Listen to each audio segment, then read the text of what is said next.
네, 오늘은 40번째 시간입니다. 저희가 지난 일주일 동안에 이제 에스라와 느헤미야를 이제 보았습니다. 그래서 에스라와 느헤미야, 저희가 지난주에 사실은 에스라와 느헤미야의 계로는 좀 크게 살펴봤어요. 그래서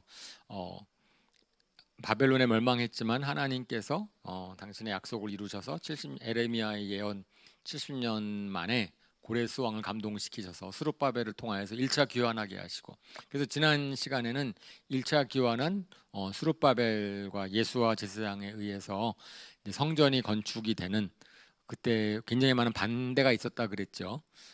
반대가 있었는데 그 반대는 성전 공사, 사실은 이제 저희가 바사 왕의 계보 중에서 고레스 왕 다음에 저희가 다리우스 왕을 거쳐서 아하수에로 왕, 아닥사스다 왕, 다리우스 2세 뭐 이렇게 쭉 나가는, 그러니까 이스라엘의 역사를 이해하기 위해서 저희가 이제 바사 제국의 왕들의 얘기를 잠깐 말씀을 드렸고, 그 다음에는 일단은 거기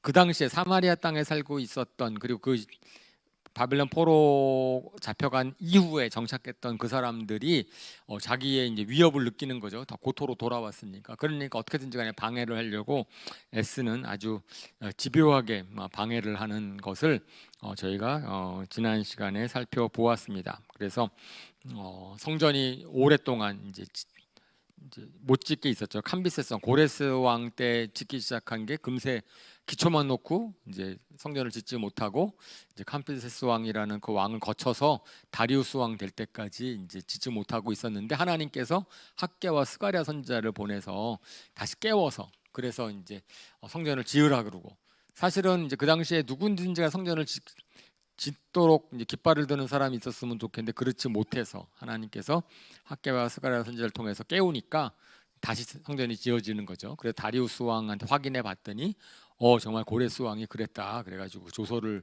통해 가지고 성전이 완공이 되는 것까지를 저희가 이제 살펴보았습니다.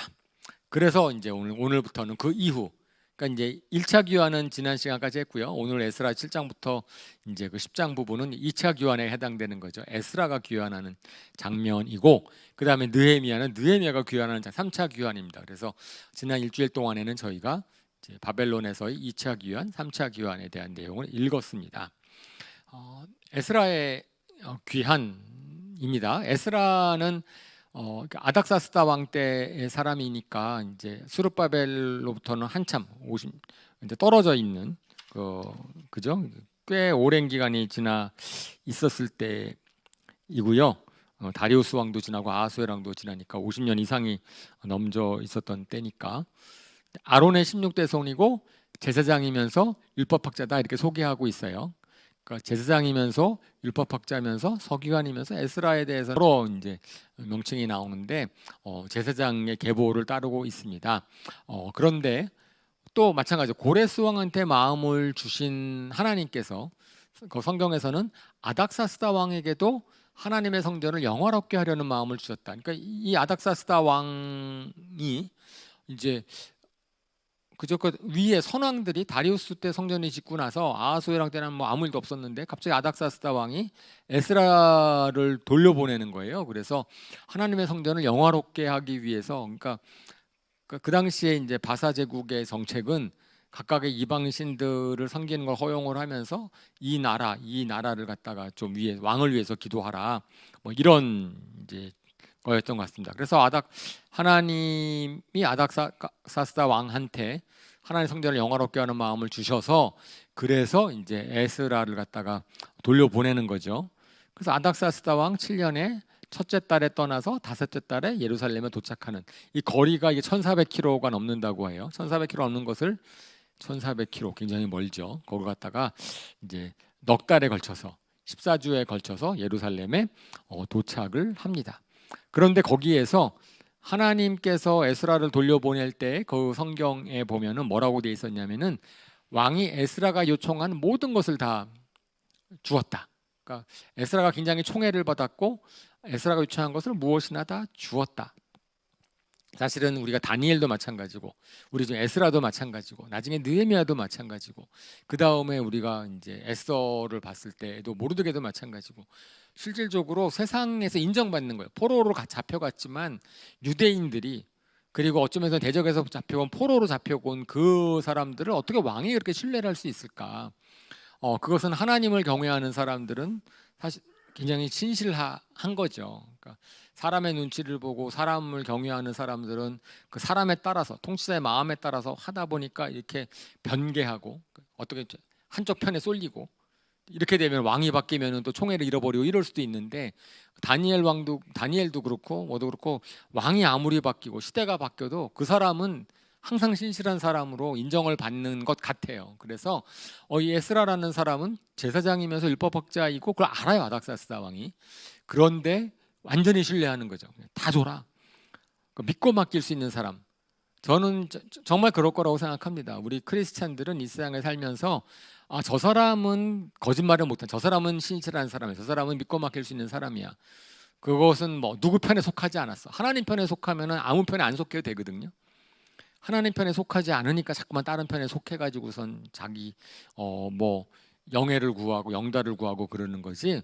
그러니까 이랬던 것 같아요. 에스라가, 저는 나중에 느헤미야도 그렇고, 이게 종이 하나님이 쓰시는 사람, 이 포로 시대 때 쓰시는 사람들을 보면, 야, 이방 왕한테 저렇게 신뢰를 받는 참 귀하다라는 생각을 하는 거죠. 그래서 에스라가 요청한 것을 다 주는데, 이제 그래서 에스라가 두 번째 귀환은 사람이 조금 오죠. 그러니까 수룹바벨 때는 성전을 짓기 위해서 사람들을 모아가지고 4만 명 이상이 왔는데, 지금은 성전 다 주어졌어. 뭐 특별한 어떠한 큰 일을 하는 사람이 아니에요. 그래서 요번에 올 때에는 성전을 섬기기 위한, 성전을 영화롭게 하는데 성전을 섬기기 위한 사람들을 불러 모읍니다. 그래서 한 1,500명 정도가 귀환을 하고, 에스라가 자기가 돌아올 때, 그래서 성전을 섬기는 것이 우리 이제 구약 율법에 의하면 레위 지파가 섬기기 때문에 레위인들을 특별히 모집을 해요. 그런데 실질적으로 돌아온다고 했을 때 누가 레위인들은 잘 안 돌아오려고 했다 그래요. 왜냐하면은 이제 고토로 돌아오잖아요. 그러니까 팔려간 다음에 이제 70년, 50년에서 100년이 넘어갔는데, 돌아왔을 때 이스라엘 백성들은 자기 땅이 있습니다. 그죠? 뭐 에브라임 지파는 에브라임 지파, 유다 지파는 유다 지파대로 다 땅이 있어요. 그런데 레위 지파는 땅이 없어. 그러니까 돌아왔을 때도 사실은 레위 지파는 성에 들어가 살아야 되는, 성은 다 회파됐죠. 자기 땅이 없죠. 고향이라고 할 곳이 별로 없단 말이에요. 그렇기 때문에 자기 자신을 위해서는 귀환의 필요를 가장 느끼지 못했던 사람이 레위 지파다. 그런데 성전을 영화롭게 하는, 성전을 섬기기 위해서는 레위 지파를 불러야 되니까, 그래서 에스라가 특별히 레위 지파를 부르는 거죠. 그래서 성전이, 저희가 이제 역대하부터 시작해서 지금 지난 시간에 에스라 초반에도 그랬지만은, 사실은 이스라엘 하나님 나라의 공동체는 성전 중심이거든요. 하나님을 예배하는 것이 뭐 우선돼야지, 거기서 하나 마음이 하나가 되고, 사실 그렇게 하니까 사실은 에스라가 이제 특별히 레위인들을 모집해 돌아옵니다. 1,500명을 데리고. 근데 돌아오는 길이 만만하지 않은 거예요. 만만하지 않은데, 이게 이 에스라 같은 경우는 하나님이 우리를 돌봐줄 것입니다라는 약속을 했기 때문에 자기가 뭐죠? 이렇게 보병이나 기병을 내어달라는 말을 하지 못했다, 이렇게 기록하고 있어요. 그러니까 우리가 저기 1,400km를 걸어가야 되는데, 이렇게 이동을 해야 되는데, 그 이동하는 기간에 적군이 우리를 치면 안 되니까 우리를 좀 보호해 주십시오라는 말을 못했다는 거예요. 그러니까 하나님이 우리를 증거하고 인도한다라고 했기 때문에 하나님께 영광, 오히려 무사하게 도착하는 것 자체가 하나님께 영광이 될 것이다, 증거가 될 것이다, 하나님이 우리를 도와준 증거가 될 것이다. 그래서 무사 귀환을 위해서 금식 기도를 합니다. 에스라가 2차 귀환을 할 때는, 그러니까 느헤미야는 반대로 이제 군대가 오는 거니까 호의를 받으면서 왔는데, 이제 2차 기환 때는 금식 기도를 하고 하나님의 손에 도우심을 가지고선 그래가지고 기환하는 것은 아닥사스다 왕의 은혜를 베풀어서 했지만, 에스라는 이것은 하나님이 하시는 일이다라는 것을 이제 증거하고 싶었다라고 이야기를 하죠.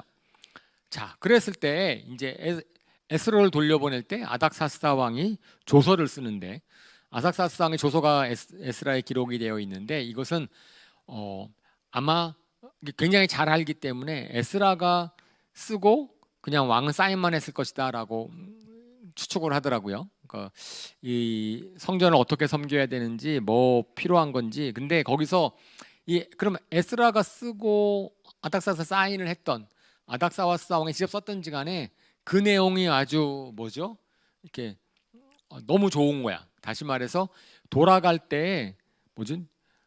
누구든지 같이 가도 좋다.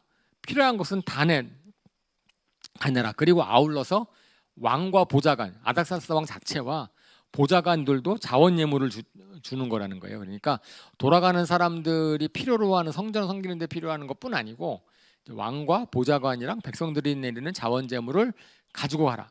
그리고 성전에서 필요한 모든 것들은 국고에서 공급을 하고 아낌없이 줘라. 그리고 더군다나 저쪽 거기 뭐 유프라테스 강 서쪽 총독한테도 달라 그러면 다 줘라라고 얘기를 하는 거예요. 그리고 제사장과 레위인들에게는 세금을 걷지 말아라. 제사장과 레위인들에게는 세금을 공제해 줘라. 이렇게 얘기를 하고 그다음에 에스라한테는 가가지고서는 레위인들을 통하여서 하나님의 율법을 가르쳐라. 그래서 하나님의 율법이나 왕의 명령을 어기는 자를 엄하게 다스려라고 조서를 쓰는 거예요. 그러니까 이것은 뭐 그렇다고 아닥사스다 왕이 하나님을 믿는 사람이 아니에요. 아닥사스다 왕이 믿는 사람이 아닌데 이것은 정말 믿는 사람인 것처럼 그래가지고 아주 에스라가 이렇게 유대인들에게는 너무나 이제 호의를 베풀고 유대교를 갖다가 아주 옹호하는 그러한 조서를 써가지고 그래서 보내는 거죠. 그 조서를 갖고 들어온 거예요. 그래서 에스라가 왔어. 에스라가 와가지고선 이제 그런 일을 하는데 보니까 이제 그 다음에 에스라의 개혁이 나타나는 거죠. 에스라가 이제 소식을 듣는데 이제 벌써 50몇 년이 지나고 나니 어떤 일이 벌어졌냐면은 이스라엘 백성들이 이방 여인과 통혼을 한다는 소식을 들은 결혼을 해가지고선 자식을 낳고 막 이런 소식을 들은 거예요. 뭐 유대인들이 살다가 그 땅에 이미 살고 있는 다른 민족들이 있으니까 뭐 하다 보면은 뭐 50년이라는 시간이 지났으니까 통혼이 될 수 있는 거잖아요. 근데 이방인과 통혼하는 것이 정말 큰 죄로 에스라가 그걸 너무나 애통하게 느끼고 이거는 금해야 되겠다 라고 얘기를 하는 거죠. 그래서 이방인과 통혼하는 것이 왜 문제였을까요? 실질적으로 지금 그것이 지금 이스라엘이 망해서 바벨론으로 끌려가는 데 있어서 가장 큰 문제가 됐던 사항이기 때문에 솔로몬부터 시작을 하여서 사실은 이방 여자와의 이제 결혼 관계를 통하여서 이방 신이 유대교로 들어온 것이었기 때문에 그래서 이방 종교와 이방 문화에 이제 물들게 되는 통로가 되는 것이기 때문에 이것을 너무나 애통히 여겼어요. 에스라가 너무나 애통히 여기니까 그 주변 사람들이 모여들었어요. 같이 하나님을 두려워하는 사람들이 모여들고 하나님들의 두려워하는 사람이 모여드니까 에스라가 그것을 놓고서는 회개 기도를 합니다. 회개 기도를 하는데 이것은 저들의 죄를 용서해 주십시오라가 아니고 우리의 죄를 용서해 주십시오라고 얘기하는 거예요. 그래서 하나님 앞에 이제 중보 기도를 할 때 하나님, 우리 조상들이 그런 죄를 저질러 가지고 이렇게 망하게 됐는데 또다시 그런 죄를 저지르고 있으니까 우리의 죄를 여겨 주십시오. 아니 어떻게 이렇게 이런 죄를 또 저지르면은 우리가 완전히 망해도 할 말이 없는 것 아닙니까? 제가 지난주에 얘기했지만 사실은 솔로몬 왕이 이방 여자랑 결혼을 해서 이방 신을 섬겼다. 그렇다고 해서 하나님 안 섬긴 게 아니거든요. 그러니까 실질적으로 헷갈리기 쉬운 것이 하나님도 섬기고 다른 것도 섬기고 그러면서 하나님을 잘 섬긴다고 생각하는 것. 이제 그런 거잖아요. 그러니까 이스라엘이 망할 때 있어서 그러면 완전히 하나님을 안 섬기고 이방신만 섬겼느냐? 물론 이제 므낫세 같은 유대 쪽의 왕은 정말 북이스라엘보다 더하다 그래가지고선 이제 혼나는 왕 같은 경우는 성전을 폐하고 뭐 이런 경우도 있지만 그게 아니고 성전 제사도 지내고 그 다음에 이방신도 섬기고 그러니까 정신 없을 땐 자기가 잘 나가고 막 그럴 때는 이게 뭐가 문제인지 모르는 거예요. 하나님 잘 섬긴다고 생각을 하는 거니까. 아마 솔로몬 왕이 그런 오류를 범했던 것 같아요. 그러니까 이제 근데 그것이 문제가 되니까 지금 이방 여인을 섬기는 것이 바로 이방 문물과 이방 종교를 받아들이는 것처럼 되어 있으니까 그것을 갖다가 막 회개를 하고 그래서 자기가 하나님의 헬세드에 근거해 사실은 이제 하나님의 자비하심과 영원한 사랑에 근거해서 이제 용서해 달라고 이제 구하는 거지요. 그러고 났더니 이제 그 에스라가 그렇게 회개 성회를 갖다가 이끄니까, 그러니까 백성들이 감동을 받고 거기에 이제 동감을 해서 우리가 그러면 이방인들을 내보내겠습니다라고 언약을 합니다. 지도자들이. 그래가지고 지도자들이 언약을 하니까 이제 다 이제 모이라 그래서 공식적으로 전 이스라엘 백성들을 회의에 소집을 하고, 그 다음에 다시 한번 금식하고 기도한 다음에, 그 다음에 이방인 여인을 끊으라고 명령을 하는 거죠. 다 이혼하라는 거예요. 다 떠나보내라. 이방 여인들은 모두 내보내라. 그죠?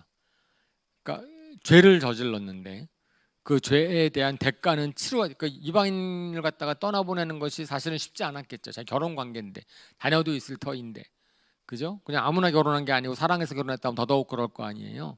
그런데 이제 그 아픔을 이제 각오하라는 거예요. 그래서 이제 죄의 대가를, 사실은 이방 여인과 결혼한 것 자체가 죄인데, 근데 그것을 갖다 그거를 회개하려면은 그 죄의 대가를 치러야 되는 거죠. 그러니까 죄로 인해 망하는 것과 죄를 포기하는 대가가 어느 게 더 클 것인가.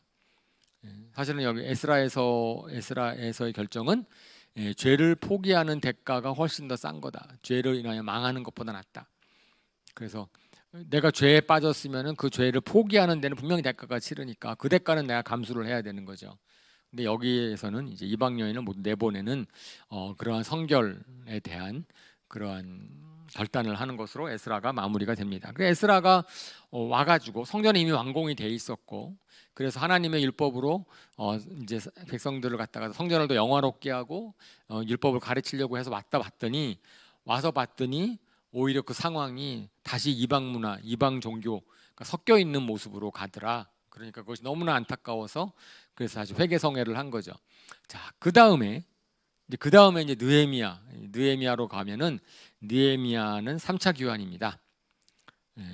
저자는 당연히 느헤미야고요. 느헤미야, 왜냐하면은 거기서 자기 1인칭 계속 쓰니까. 그 느헤미야는 그 뜻은 여호와께 위로받음이라는 뜻이라고 하고, 그 다음에 에스라처럼 아닥사스다 왕의 신뢰를 받은 술 맡은 관원, 이거 어디서 많이 들어봤죠, 그죠? 꿈쟁이 요셉이 감옥에 있을 때 술 맡은 관원 얘기 나오는 것이잖아요. 그러니까 술 맡은 관원은 왕이 마시는 술잔을 이제 자기가 한번 먼저 마셔보고 드리는 거니까 독약에 대한 이제 있나 없나를 검사해야 되는 거고. 그러니까 술 맡은 관원이 신뢰하지 않으면 도저히 시킬 수가 없는 왕의 신임을 얻은 관원이다라고 알려져 있습니다. 그리고 이 느헤미야는 술 맡은 관원이었지만은 돌아와서는 유다 왕의 총독으로 이제 임명을 받습니다. 그러니까 저작 시기는 언제일까? 근데 이 느헤미야서에 느헤미야가 2번 방문하는 게 나오거든요. 3차 기환일 때 우르르 데려오지만 본인만 잠깐 갔다가 돌아오는. 그래서 아닥사스당 32년도에 이미 돌아갔다가 다시 얼마가 지난 후에 돌아왔다라고 하니까 이제 그때 썼을 것이다라고 보는 거죠. 느헤미야의 구성은 아주 간단하게 2개로, 성벽을 재건하는 것. 그러니까 에스라가 성전 재건하는 거로 1장부터 6장까지 있었다면 느헤미야는 1장부터 6장까지 성벽을 재건하는 거고, 그 다음에 그 뒤에 백성들의 쇄신하는 거고, 이제 그런 구조로 되어 있고요.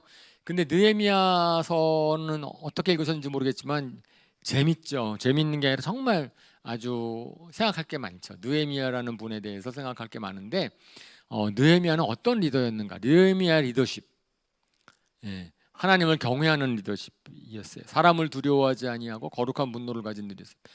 그러니까 리더십의 본을 정말 보이는 사람이죠. 기도하고 섬기고 그 다음에 참 본을 보이는 사람.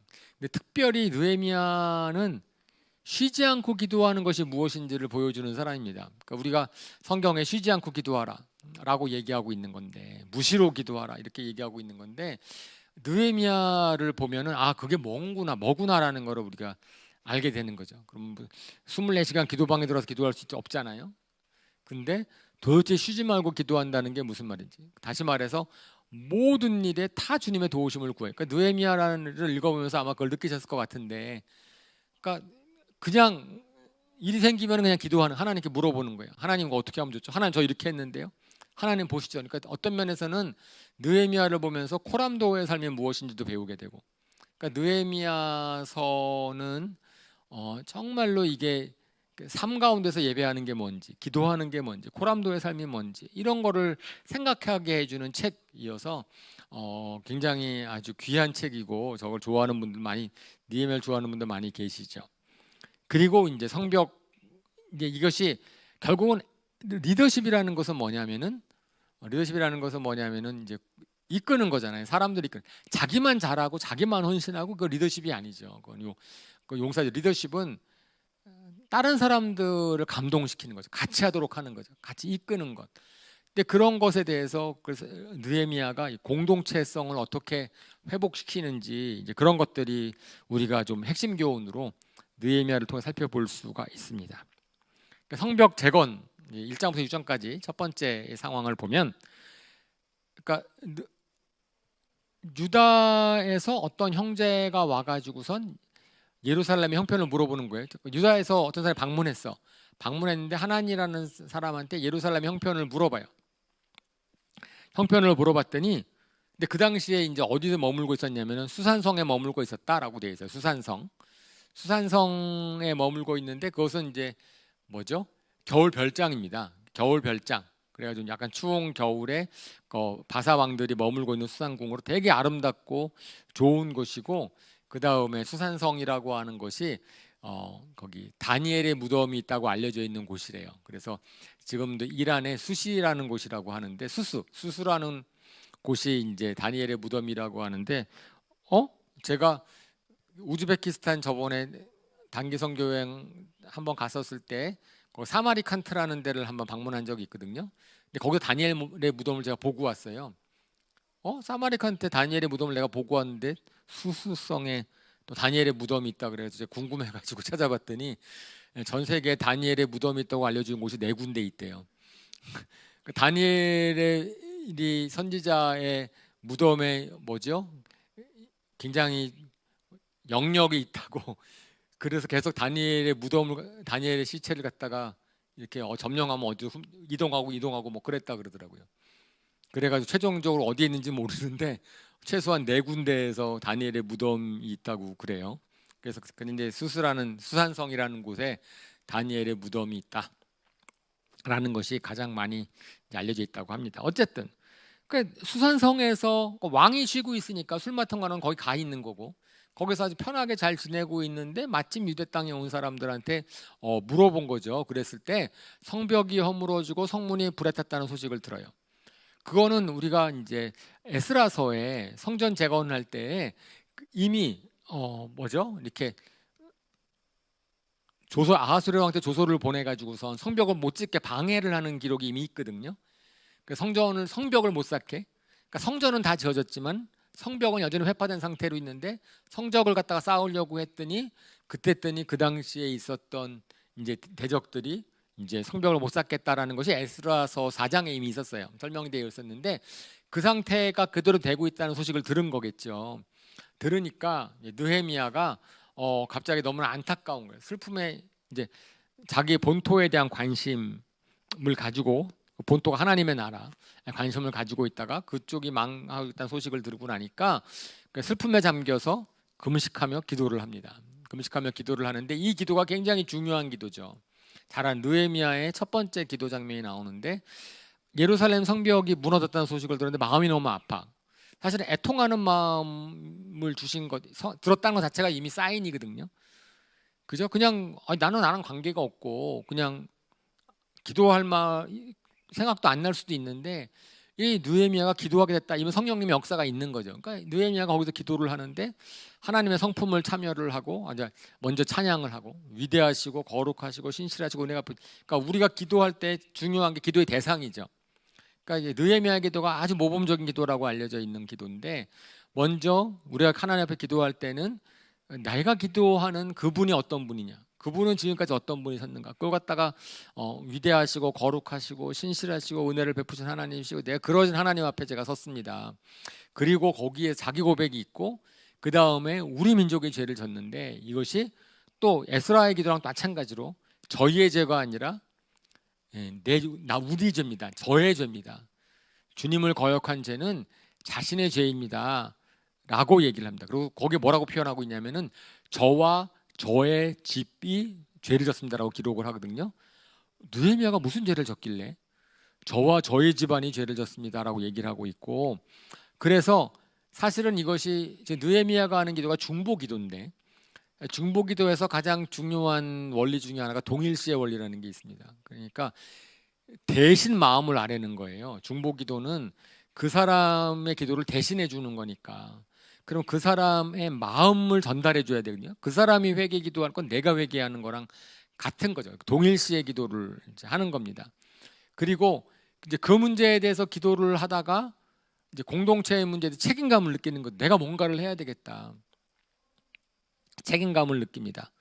그리고 이제 성벽을 회복시켜 주는 것. 근데 여기서 느헤미야가 뭘 기도를 하냐면은 이제 모세에게 주신 하나님의 약속을 붙잡고 기도하는 거예요. 모세 신명기 30장에 뭐라고 돼 있었냐면은 이제 너희가 이방인에 끌려갔을 때 끌려가는 곳에서 하늘에 대해서 회개하고 주님께 기도하면 돌려보내 주겠다라고 하지 않으셨습니까? 회복시켜 주겠다고 회복하지 않으셨습니까? 그래서 하나님의 약속을 붙잡고 기도를 하는 거죠. 그 다음에 이제 또 기도하는 것에 중요한 게 며칠 동안 기도했다라고 하는데, 이 며칠이라는 겁니다. 며칠이 그럼 얼마? 내가 10일, 40일 작정기도, 작정기도 많이 하죠. 우리가 일주일 작정기도 하고 10일 작정, 40일 작정기도 하고 많이 하지만 여기서는 그 기간이 정해져 있지는 않았어요. 며칠 동안 기도했다고 하였는데, 저는 저게 참 의미 있다고 생각하는 게, 사실은 느헤미야는 언제 기도를 멈췄습니까? 하나님의 응답을 받을 때까지 기도를 한 거고, 하나님의 응답을 받았을 때 멈춘 거죠. 자기가 이제 예루살렘의 성벽이 무너졌는데 어떻게 하면 좋겠습니까? 하나님 그걸 회복시켜 주십시오라고 기도를 막 하고 있는데, 하나님이 그것에 대해서 응답을 하셨어요. 어떻게 응답이 된 거예요? 어떻게 하나님의 응답인지를 알아요? 저기 예루살렘 성벽이 언제 갑자기 뭐 마술처럼 뭐 갑자기 만들어지나? 아니잖아요. 그죠? 아닌데 어떻게 이게 하나님의 응답을 하고 알았냐면은 자신이 가야 되겠다는 걸 깨달은 거죠. 그러니까 사실은 기도를 하다가 우리가 언제 이 기도를 하면서 이 기도가 언제 딱 이제 뭐죠? 끝날 수 있느냐 하면은 그 기도에 대해서 내가 뭘 하도록 하나님한테 말씀을 하시는가를 깨닫게 되면, 그러면은 이제 그러니까 느헤미야는 이것은 처음에는 공동체의 문제고 저기 멀려 있는 그 유대 땅에서의 문제인데, 기도를 하면서 저는 깨달았다고 보는 거예요. 내가 가야 되겠구나. 하나님 나를 보내십시오. 그럼 내가 가겠습니다. 그러면서 기도가 어떻게 끝나요? 왕의 자비를 받게 해주십시오. 하나님의 형통케 하심을 위해서 기도를 합니다. 자기가 가기를 결정을 했으니까 이미 기도 응답은 받은 거예요. 그래, 하나님께서 기도하는 가운데 성령님께서 애통함을 주셨으면, 제가 이제 그 말씀드리는 거잖아요. 만약에 하나님의 나라를 위해서 기도하다가, 만약에 우리 교회를 위해서 기도하다가 우리 교회에 이런 어려운 점이 있는데, 그러면 이제 쉽게는 비난하기 쉽고 쉽게는 말하기 쉽지만, 정말 성령님께서는 역사하시면은 그 문제를 놓고 기도하게 하실 거예요.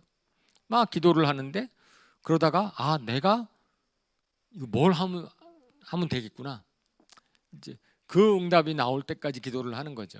기도를 하다가 그게 딱 나오면, 그러면 그 다음부터는 이제는 기도의 무드가 바뀌는 거죠. 기도의 내용이 바뀌는 거죠. 이제는 하나님께서 나보고 이걸 하라고 하셨으니, 그러면 그걸 갖다가 어떻게 인도하시는가, 이제 그런 걸 갖다가 깨닫는 게 되는 거죠. 그래서 기도의 결론은 이 모든 일을 하나님께 다 맡기고 나는 나의 길을 가는 거예요. 나는 하나님이 말씀하신 그 길을 가면 돼. 모든 걸 하나님께 알았으니까 맡기고, 그 다음에는 하나님이 나에게 하라고 하신 것을 나는 하면 되고, 그래요. 그렇게 기도를 했어요. 그러니까 느헤미야서에서 느헤미야 딱 기도를 하고 나니까 기도 응답이 오는 거예요. 기도 응답이 왔는데, 아마 이제 이 기도 응답의 모양도, 이것도 참 이게 좋은 모델이죠. 기도를 했는데 자기가 이제 가야 되겠다는 생각이 들었어. 그죠? 가야 되겠다는 생각이 들었는데, 그렇다고 당장 아닥사스 왕한테 가서 저 가겠습니다, 보내주십시오, 이렇게 얘기하지 않았다는 거잖아요. 그렇게 해서 일이 풀리는 게 아니죠. 그렇게 풀리는 게 아니고, 기도를 해서 하나님이 어떻게 일하시는지를 갖다가 이제는 보는 시간이 필요해요.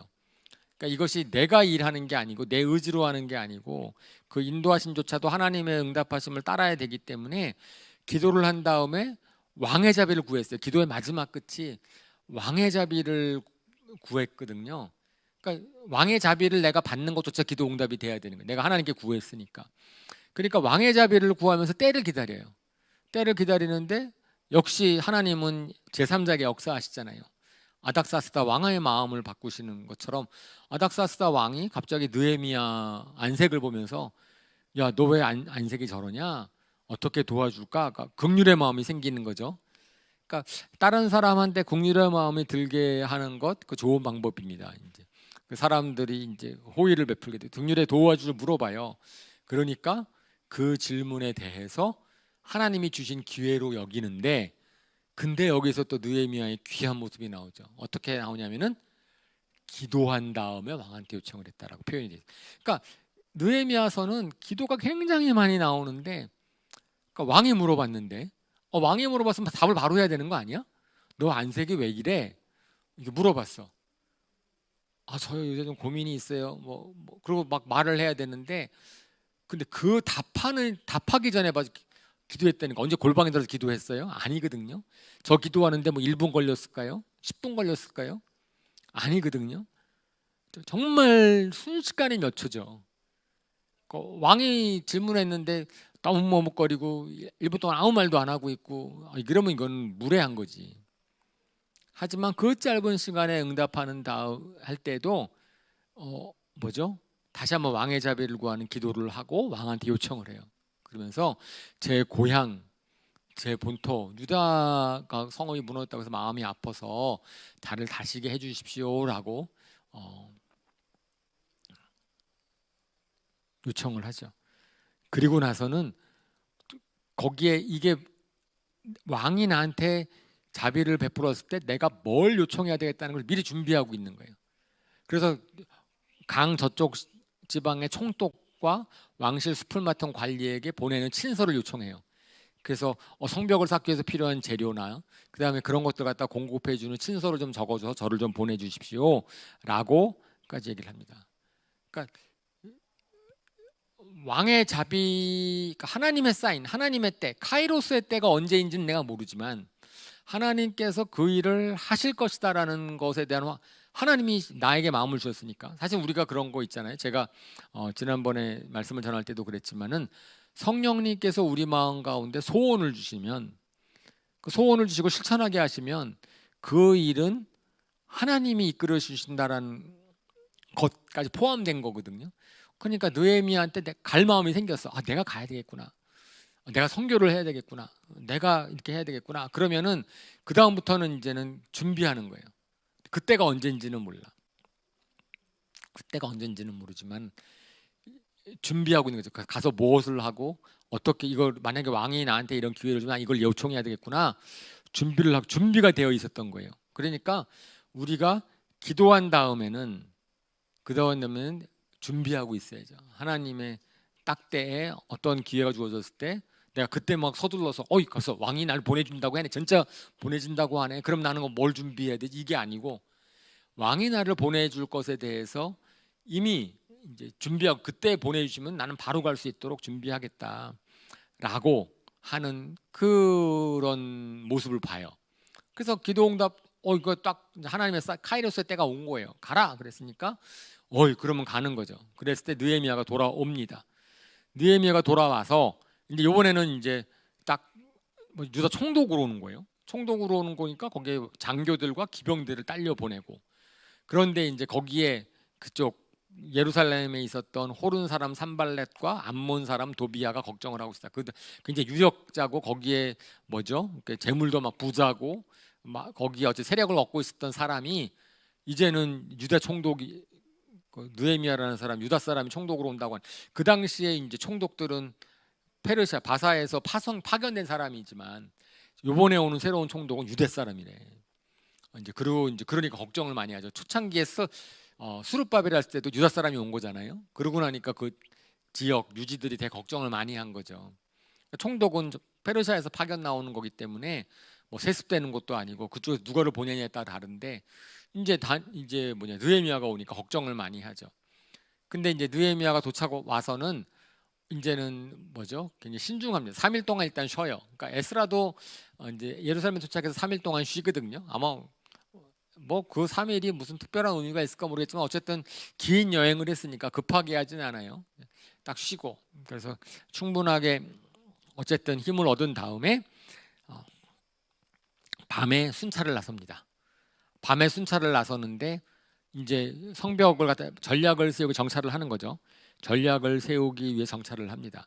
사실은 이제 느헤미야를 보면은 하나님의 일을 하는 것에 얼마나 하나님의 지혜가 필요한지를 알 수 있어요. 그러니까 이거 하나님의 일이라고 막 한다고 은혜로 막 하면 되는 게 아니에요. 막 하면 되는 것이 아니고 굉장히 신중하게 하고요. 그다음에 굉장히 전략을 잘 세웁니다.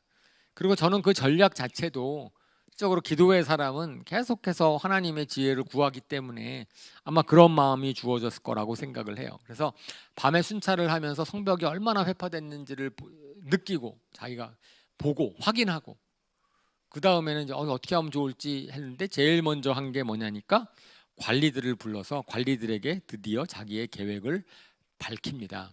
밝혀서 이거 우리 윗사람 내가 속한 우리의 공동체를 강조를 하고 성전 재건의 비전과 목표를 제시를 합니다.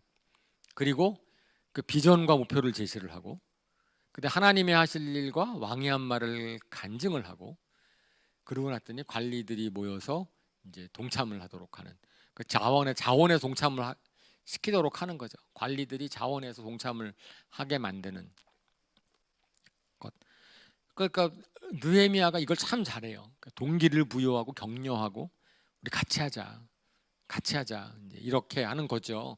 그리고 왜 그렇게 해야 되는지 이거는 하나님의 나라 일이고 하나 약속하신 것이고 우리 비전이 이렇고 목표가 이렇고 막 그렇게 얘기를 하고 산발락과 도비아가 와가지고 도발을 해가지고서 너 뭐 하려고 그러냐 그럴 때 단호하게 물리치고 이거는 하나님의 일이니까 내가 한다 이렇게 해가지고선 쫙 이제 준비를 하는 거죠. 그죠? 제가 신촌교회 갈 때도 신촌교회를 딱 위에서 안 좋다는 위에서 기도를 할 때 그냥 하나님이 저한테 거기 가서 도우라는 마음을 주셨으니까 저는 이제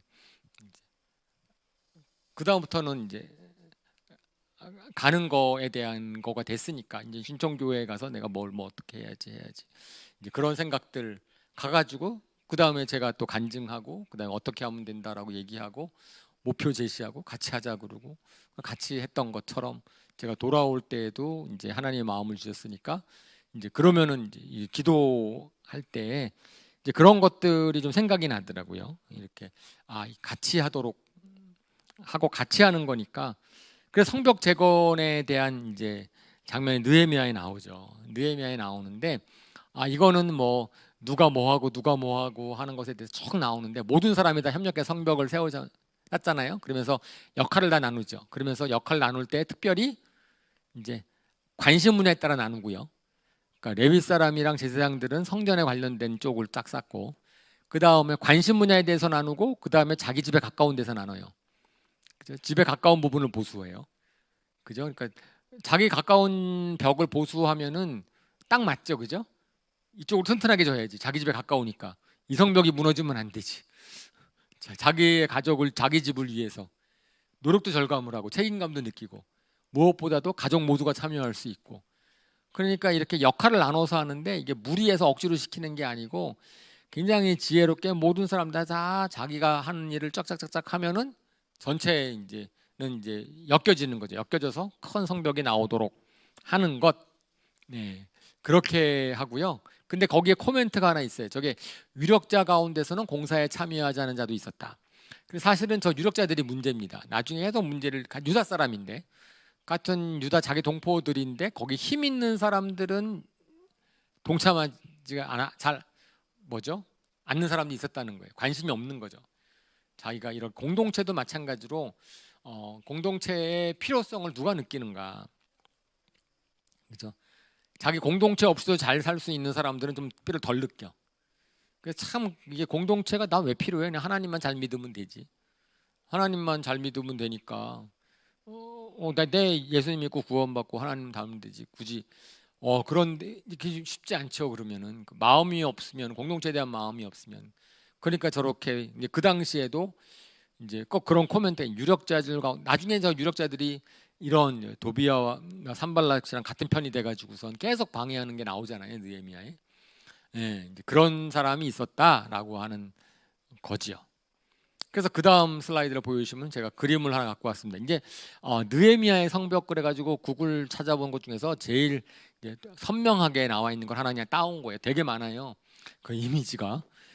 그랬을 때에 거기에 무슨 뭐 누가 어느 문을 쓰고 누가 어디를 짓고 하는 것들이 쫙 나와 있는데 저기에 저 성벽 제거 나중에 이제 성벽을 갖다가 봉헌할 때 성벽 위를 타고 막 올라가거든요. 올라가는데 이제 에스라가 한 무리를 찬양대를 이끌고 느헤미야가 찬양대를 이끌고 가는데 그거를 보면은 그게 이제 여기 샘문부터 시작해서 한쪽은 위로 이쪽으로 올라가고 한쪽은 요렇게 이쪽으로 올라가는 이제 그래가지고선 이제 저 양문이라는 곳이 양이 들락날락하는 템플로 들어오는 문이거든요. 가장 가까운 문. 그래서 양문으로 들어가서 성전으로 들어가니까 이제 그렇게 만나는 문들. 어문은 물고기 문이고 뭐 옛문 뭐 어쨌든 이제 뭐 여기 영어로 돼 있고 한글로 돼 있는데 이게 다른 건 아니고 이게 제일 좋다라기보다는 제일 선명한 그림이어서 이제 제가 따왔습니다. 예. 그래요. 그래서 저 예루살렘 성벽 가운데 성전은 이미 재건이 돼 있는 거죠. 성전 재건되어 있고 저 그림 그래서 누가 어디를 했는지 이렇게 보면은 이제 저 하나가 이제 완성이 되는 것을 볼 수가 있습니다. 자, 성벽을 짓고 있을 때 느헤미야서에서는 성벽 짓는 것이 대적들의 방해, 특별히 산발락과 도비아가 얼마나 집요하게 그건 제가 지난주에 설교했던 것처럼 사탄의 공격이 얼마나 집요한 거 그 굉장히 다양한 모습으로 나타나죠. 처음에는 빈정거리죠. 야, 그거 할 수 있겠어? 너희가 쌓아도 금세 무너질 거야. 비난하죠. 막 비난하고 비방하니까 느헤미야가 거기서 기도를 합니다. 또 기도를 해가지고선 주님한테 고발하는 거죠. 우리를 모욕하는 것이 아니라 주님을 모욕합니다. 왜? 주님이 하라고 하신 일이고 주님이 이끄신 건데 이 일이 안 되는 것은 주님을 모욕하는 거다. 그래서 그 욕이 돌아가게 해주십시오라고 기도를 합니다. 그리고 나서는 계속 쌓아요. 첫 번째 막 아무리 비웃고 그래도 성벽을 쌓으니까 두 번째는 공격을 하려고 합니다. 그래서 자기 혼자가 아니라 세력을 모으죠. 아랍 사람, 암몬 사람, 아스돗 사람을 모아가지고선 예루살렘 성을 치자. 공사도 안 됐는데 예루살렘 성을 치자는 것이 모의를 합니다. 그러니까 이 모의가 발각이 났어요. 그래서 알게 되니까 느헤미야가 또 기도를 하면서 이제 방어를 합니다. 그래서 경비병을 세우죠. 그래서 군사 기병대도 데려왔으니까 바사궁에서 온 기병대랑 그다음 유대 사람들이랑 경비를 쫙 세워가지고선 그렇게 딱 세워놨어요. 근데 이제 문제가 생겼어. 그러니까 느헤미야는 방비를 했는데 유대 사람들이 두려움에 빠진 거예요. 그래서 이제 좀 자조 섞인 노래가 나오는 거죠. 부정적인 노래. 우리는 못할 거야. 그리고 저기 쳐들어온대. 우리 힘으로 다 쌓지 못하리. 그러면서 이게 부정적인 노래가 퍼져나가고 있었다. 라고 얘기를 하죠. 이제 그렇게 기록하고 있는데 그거에 대해 대체를 하죠. 느헤미야가 어떻게 했냐면은 이제 구체적으로 군대를 구성을 해서 배치를 합니다. 그래서 전략을 세워서 우리가 할 일을 딱 하고 그 다음에 백성들을 격려해요. 다 모아놓고선 주님을 주님을 기억하자. 위대하신 주님을 기억하자. 그리고 가족을 위해서 우리가 목숨을 걸고 싸우자. 그렇게 해가지고선 이제 우리 예루살렘을 공격하려고 하는 적군들의 시도가 거기에서 멈춰집니다. 그렇죠? 자, 그래서 공사를 계속하는데 이게 또 쉽지 않은 거예요. 쉽지 않은 성벽 제거는 결코 쉽지 않았습니다. 왜냐하면 이제부터는 깨어 있어야 되는 거야. 언제 누가 쳐들어올지 몰라.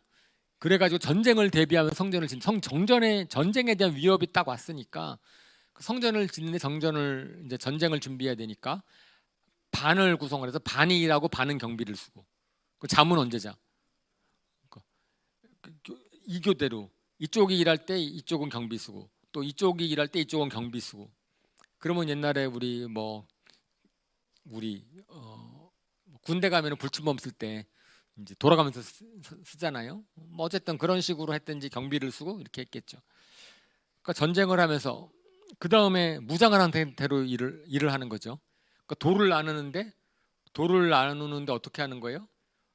전쟁할 갑옷을 입고 그 다음에 칼을 차고 돌을 나누는 거예요. 그냥 우리가 일해봐서 알겠지만은 몸이 가볍게 하고선 일을 해도 될까 말까 한데 불편한 복장을 하고 또 칼까지 차고 돌을 나누는 게 얼마나 힘들었겠어요. 근데 그렇게 했어요. 예, 크리스찬들의 삶이죠. 크리스찬들의 삶. 우리가 크리스찬으로 세상을 사는 거 쉽지 않다. 그러니까 우리의 영적 전투, 제가 지난주에 이제 말씀을 전했는데 영적 전투의 삶을 살 때는 깨어 있어야 되거든요. 안 그러면은 그냥 언제든지 공격을 당할 수 있으니까 영적 싸움과 세상의 일을 동시에 해야 돼. 그러다 세상의 일을 하는 거죠. 우리 세상의 일을 하잖아요. 직장 생활하고, 그죠? 뭐 직장에서 일을 하면서 근데 거기에 깨어 있어서 언제든지 사탄이 나를 유혹할 수 있다는 걸 안다면 그러면은 그것이 쉽진 않지만 그러면 이게 가능했던 이유가 뭐예요? 목표가 너무나 확신했기 때문에 성벽을 쌓아야 된다. 지금은 성벽을 쌓아야 된다는 게 확실하면 하나님의 나라가 회복이 돼야 된다. 그러니까 제가 지난주에도 설교 때도 말씀을 드렸지만 지금 이게 하나님의 나라가 교회가 코로나19 코비드 19 때문에 지금 이렇게 돼서는 안 된다. 우리 세상이 이럴 때 교회는 더 일어나야 된다는 사명감이 딱 생기면 그러면은 이제 가는 거죠. 하나님이 도우실 것이다. 하나님이 우리 편이 되셔 싸우시면 우리는 이길 수 있다. 이런 곳으로 가는 거죠. 근데 이제 그 상황에서 외적은 막았어. 그 외국에 막았는데 또 하나의 문제가 항상 그렇죠. 항상 사탄의 공격, 교회의 위협은 내부에서 나오니까 유다 공동체 내부에 불평이 생겼어요. 불평의 내용은 뭐예요? 먹고 살기 어렵다는 거예요. 성벽을 열심히 짓고 자기도 열심히 하고 있는데 먹을 게 별로 먹고 살기 어렵다. 돈이 없다. 난 세금 낼 돈도 없고 그 다음에는 우리 가난해지니까 자식을 종으로 팔아가지고 팔아야 될 지경에 처했다. 라고 얘기하는 거예요. 그러니까 이게 공동체의 목표를 이유로 개인적인 필요를 무시할 수가 없죠. 공동체라는 것은 한 개개인인데 개개인이 편하고 개개인이 행복하고 개개인이 자원하고 개개인이 다 하는 건데 그렇다고 옛날에 뭐죠? 이렇게 독재 시대나 뭐 그럴 때가 아니면 그죠? 그런 식의 공동체도 아니죠. 그러니까 이런 식으로 공동체의 목표가 중요하기 때문에 개인을 희생하는 것은 그것은 다른 방법은 아니에요. 하나님은 한 사람 한 사람을 중요시 여기기 때문에 개인의 절대적인 필요는 당연히 우리가 귀 기울여야 되는 거니까 느헤미야가 그 얘기를 듣고 나서 이제 느헤미야가 해법을 찾습니다. 첫 번째, 느헤미야는 일단은 굉장히 거룩한 분노가 생겼어요. 아니 하나님의 나라를 세우려고 하는데 하나님 나라 내부에서 문제가 생겼어? 뭐야? 신중하게 조사를 하죠. 살피죠. 그냥 거기에서 도대체 어떤 상황이 딱 봤더니 알고 봤더니 뭐 한 거예요? 동포들끼리 돈놀이한 사람이 있다 이거예요. 돈을 빌려주고 이자를 취하는 거죠. 돈을 빌려주고 이자를 취하고 그러고 나니까 실질적으로 하나님의 법에 레위기 25장을 보면은 하나님의 법에는 동포에게는 돈을 빌리지만 이자로 치리하지 말라. 이자를 받지 마라. 돈놀이하지 말라. 이렇게 되어 있는 건데 돈놀이를 하고 있으니까 그래서 이자를 다 돌려주도록 명령을 내립니다. 희년의 법을 성취를 이행하도록 하는 거예요. 그러니까 동포들에게 너가 받았던 이자를 다 돌려줘라. 다 돌려주도록 하고요. 그래서 이제 이거는 총독으로서의 명령을 내리는 거죠. 그래서 그 문제를 자기가 갖고 있는 권한을 가지고. 그러니까 이게 이제 크리스찬들이 영향력을 있는 사람이 되는 게 얼마나 중요한지. 느헤미야가 총독으로서 영향력이 있었기 때문에 이 문제를 해결할 수 있는 거잖아요. 그래서 법을 내리고 그 다음에 느헤미야가 무엇보다 솔선수범합니다. 자기가 그래서 나는 총독으로 12년 있는 동안에 녹을 받지 않았다. 그리고 세금을 내가 특별한 나를 위해서 세금을 거두지 않았고 나는 땅도 사지 않았고 나를 위해서는 하나도 내가 이득을 취하지 않았다. 근데 세금이라고 하는 것은 이제 같이 일하는 사람들, 총독, 관저 이런 사람들이 먹을 만큼 먹을 거 그러니까 이렇게 표현하잖아요. 아니 우리가 맨날 이 정도를 먹는데 이런 거 먹는 거를 되는 것만으로도 이미 충분히 백성들이 힘들 터인데 그거 공급하는 거에 그 이상 어떻게 더 바라겠느냐. 가장 쌓아두는 것이 하나도 없게 그러니까 느헤미야 총독의 솔선수범은 한마디로 말해서 그런 거죠. 결국은 다 쓸 만큼 필요한 것들만 내가 썼지 나머지 것들은 하나도 안 쌓아둔 거예요. 하나님의 일을 한다고 하면서 부를 축적하는 사람들이 있죠. 그러면은 좀 안타깝죠. 우리가 내가 본 천국, 뭐 천국 갔다 왔다, 뭐 이렇게 쓴 사람이 천국 갔다 왔으면 이 땅에서는 아무것도 쌓지 않을 텐데 이 땅에 땅을 샀다라는 소문을 듣고 나서 우리가 이제 얼마나 이 천국을 갔다 오고 보고 왔다는데 이 땅을 사? 왜 땅을 사고 싶을까? 천국을 사모하면 살아야 되는데 뭐 예를 들어서 그런 거. 이게 뭐죠? 하나님의 일을 하면서도 동시에 부도 축적하려고 하는 것 이건 좀 아닌 거죠. 이제 그 리더십이 그렇게 생기면 말이 안 되는 거죠. 어쨌든 느헤미야가 거기에 대해 솔선수범을 했습니다. 그러고 나니까 이제 그래서 이제 그 문제, 공동체 내부의 문제가 해결이 됐어요.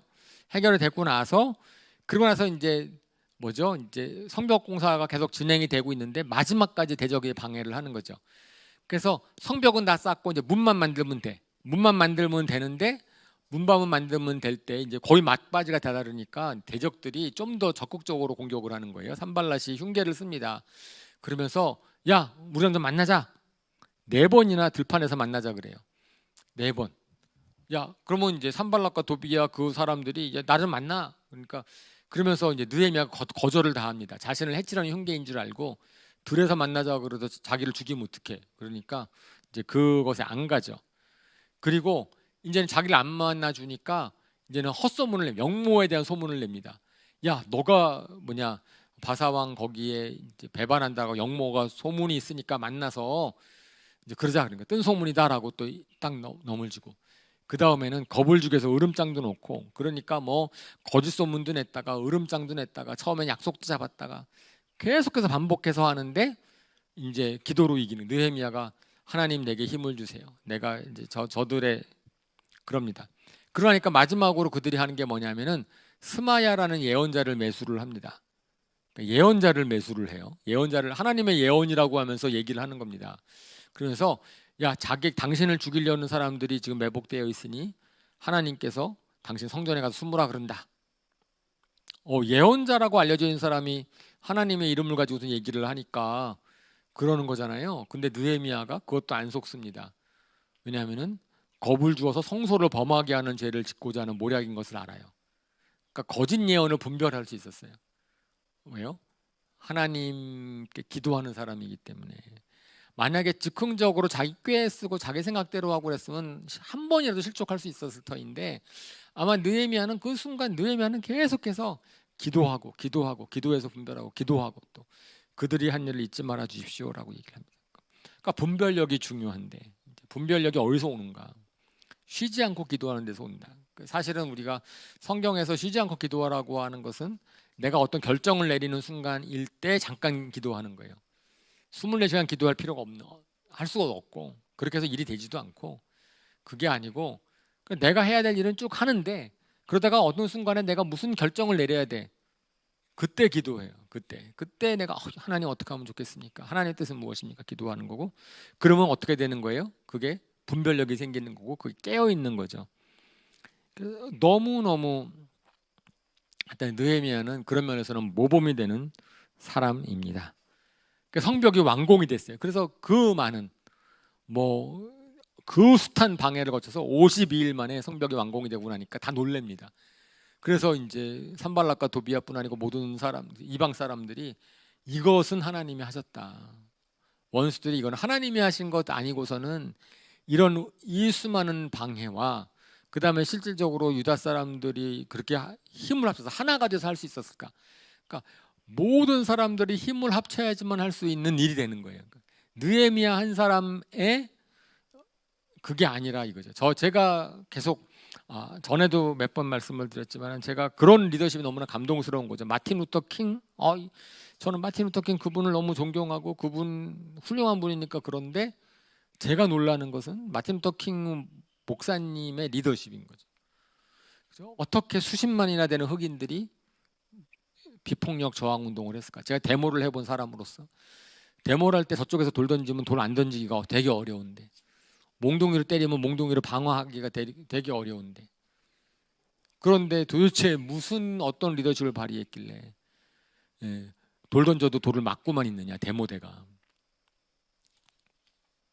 도대체 그게 아니, 그거잖아요. 리더십이라고 하는 것은 그 사람들을 감동시키는 거잖아요. 그러니까 성벽 52일 만에 완공됐다. 이건 우리는 역사적으로 보니까 쉽다라고 생각할지 모르지만은 그 예루살렘 성벽의 규모, 그다음 예루살렘 거기 있는 사람들의 능력, 이런 것은 정말 한 마음이 되지 않고서는 안 되는 거죠. 그러니까 공동체가 아니고서는 할 수가 없는 일이었던 거예요. 그러면은 그 공동체가 그 성벽을 갖다가 50일 만에 완공시키도록 할 수 있었을 때에는 뭐가 있었던 거냐면은 느헤미야의 리더십이 있었다는 거죠.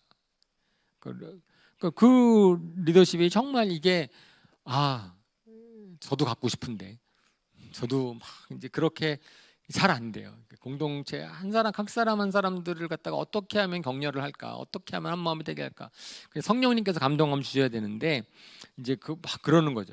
그러니까 원수들의 기가 꺾였어요. 근데 이때 일어났어. 사실은 이게 사실 느헤미야 때의 부흥이죠. 저는 부흥이라는 시기는 교회의 부흥, 우리가 어떤 시대의 부흥 그러면은요, 그거는 결국은 이런 식으로 그 공동체가 마음을 하나로 합쳐가지고 그 다음에 거기에 갱신이 일어나는 거예요. 별개가 일어나고 막 일을 하는 것처럼. 그러게 나중에 보면 엄청난 일이죠. 그 당시엔 잘 몰라요. 날 모르는데 와, 나중에 보니까 그랬구나라고 생각을 하는 거죠. 그리고 거기에 또 하나의 뭐죠? 우리가 영화를 보면은 이렇게 뭐죠? 이렇게 살짝 깔아두는 거 있잖아요. 앞에 어떤 일이 벌어질 걸 깔아두는 것처럼, 아까 얘기한 것처럼 미력자들 가운데서는 공사에 참여하자는 사람들이 있었다, 이런 말이 있는 것처럼 여기서도 도비아와 동맹을 맺은 귀족들이 여러 명 있었다라는 게 또 깔려 있죠. 완공을 다 했음에도 불구하고 그 다음에 도비아와 동맹을 맺은 귀족들이 많이 있었다라는 것이 성경에 기록되어 있어요. 이제 나중에 이제 그런 이 사람들이 또 역할을 하는 거죠.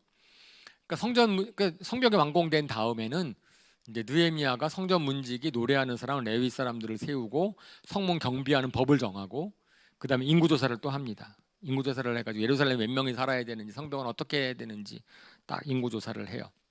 자, 그 다음에 이제 성벽이 완공이 됐어요. 그리고 난 다음에 느헤미야가 뭘 하냐면 백성 회신 작업을 하는데 그때 에스라 제사장을 부릅니다. 그러니까 느헤미야는 총독이니까 2차 때 귀환한 에스라를 갖다가 불러 모아서 율법을 낭독시켜요.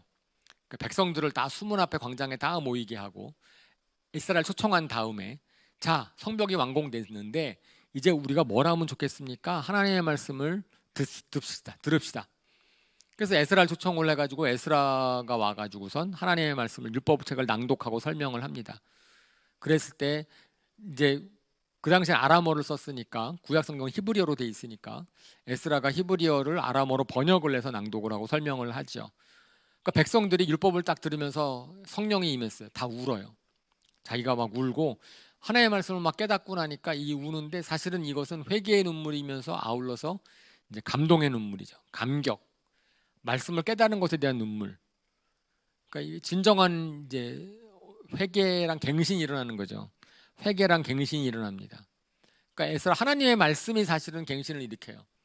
그러니까 누가 뭐 얘기해가지고서 우리 이렇게 합시다, 이게 잘 안 되고, 그러니까 느헤미야의 리더십도 이거는 하나님의 일이다, 하나님의 일을 간증한 거고, 자기가 솔선수범한 거고, 그래가지고 자기가 이제 지혜롭게 이끄니까 마음을 합쳤잖아요. 근데 그 다음에 거기서 끝나지 않고 느헤미야가 정말 뛰어난 게 아는 거예요. 그 다음에는 이거는 하나님의 율법으로 이들을 갖다가 갱신시켜야 되겠구나. 그래서 갱신의 결과 어떻게 돼요? 사람들이 이제 말씀을 듣고 나서 막 그러니까 울지 마십시오. 거룩한 날이고 기뻐하십시오. 주님 앞에서 기뻐하면 힘이 생깁니다. 이사야서 40장 31절에 있는 말씀. 우리가 주님 안에서 기뻐하면 힘이 생깁니다. 주님 안에서 기뻐하면 힘이 생깁니다. 그러니까 백성들이 막 크게 기뻐하죠. 기뻐하니까 자발적으로 나눠줘요. 이제는. 그러니까 기쁨이 생기니까, 하나님에서 기쁨이 생기니까 이제 구제, 나눔이 저절로 일어나는 거예요. 이건 초대교회의 모습이죠. 초대교회의 모습에서 우리가 서로 공동으로 나눴다, 이게 법으로 되나요? 이게 법으로 안 되고 규칙으로 안 되죠. 이거는 성령님의 감동하심으로 기쁨이 생기면 저절로 그렇게 하는 거다. 공동체성이 완전히 회복이 되는 거고, 그러고 나서는 초막절을 지켜서 정체성을 회복을 하고, 이제 광야에서, 초막절이라는 게 광야에서 이제 초막치고 며칠 살면서 하나님의 은혜로 산다. 그러니까 의미가 있는 거죠. 이제 성벽을 재건하고 나서 실질적으로 우리가 새로 이제 하나님의 은혜 가운데 살아나는 것이다. 그 초막절 기간 동안에 에스라가 날마다 율법을 읽어주고, 그러니까 완전히 갱신이 잘 일어났어요. 그래서 거기서 이제 헌신을 합니다. 모든 이제 이방 사람과의 관계를 끊겠다.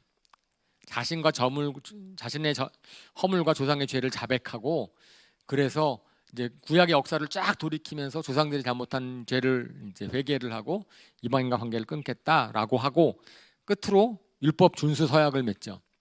그래서 하나님의 율법을 준수하겠다는 서약을 맺어가지고선 서약에 사인한 사람 이름이 또 성경에 쫙 나오죠. 느헤미야에 누가 사인했고 누가 사인했고 누가 사인했고 서명한 사람들 쫙 내용을 얘기하고, 그 서약의 내용은 하나님의 성전을 아무렇게나 내버려 두지 않겠습니다. 이방인과 통혼을 하지 않겠습니다. 성전 봉사하는 데 필요한 성전세 잘 내겠습니다. 성전 일 시키는 거 잘하겠습니다. 안식일 준수하겠습니다. 11조 내겠습니다. 이런 것에 대한 서약을 합니다. 그러니까 저것에 대한 서약을 해가지고 사인을 쫙 하는 것으로 이제 되죠. 율법 준수 서약을 시킵니다.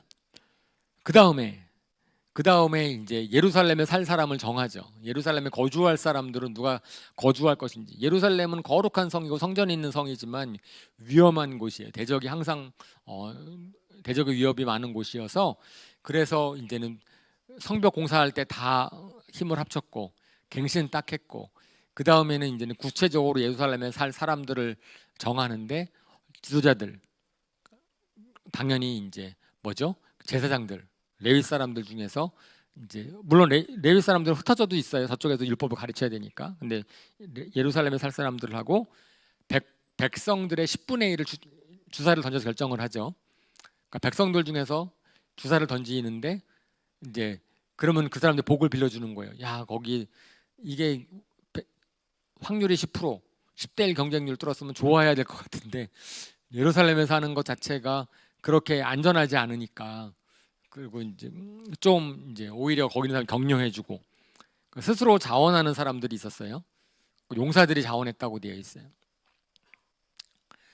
이제 이렇게 해가지고 예루살렘에서 살 사람들 정해놓고, 그 다음에 이제 마지막으로 나오는 게 성전 봉헌식입니다. 성전 봉헌식은 아까 제가 보여준 지도처럼 찬양대가 두 개로 가서 에르스라가 이끄는 찬양대가 우측으로 쫙 돌고 느헤미야 이끄는 찬양대가 왼쪽으로 쫙 돌고, 그래서 성벽 위를 걸으면서, 이 하나님이 쌓아준 성전인데 이것이 얼마나 튼튼해요. 사람들이 막 행진하면서 찬양 악기를 막 하면서 예배하면서 성벽을 돌고 끝에서 성전으로 해서 만나죠.